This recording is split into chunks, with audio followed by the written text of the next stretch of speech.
রাসেল ভাই, ঈদ তো চইলা গেল, তা কেমন ঈদ কাটাইলা? এই তো আলহামদুলিল্লাহ ভালোই কাটছে। তোমার?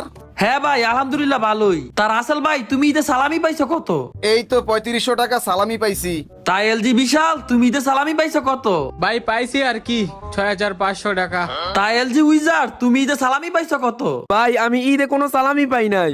এই বেটা মিছা কথা কস করে, মাইনসে আবার ঈদে সালামি না পায়। আরে ভাই সত্যি আমি ঈদে কোনো সালামি পাই নাই। হালার করে হালা, তোর এত বড় সাহস, তুই আমার গিলে থেকে মিছা কথা কইতাছ?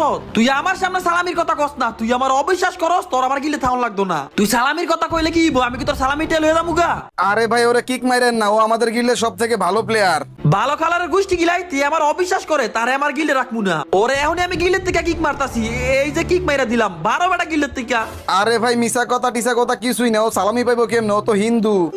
আই হাই রে ভাই, তোর ভুলে কিক মারছি, তুই তাড়াতাড়ি গিল দে আয়। না আপনি আমার অপমান করছেন, আমি আপনার গিল্ডে ঢুকবো না।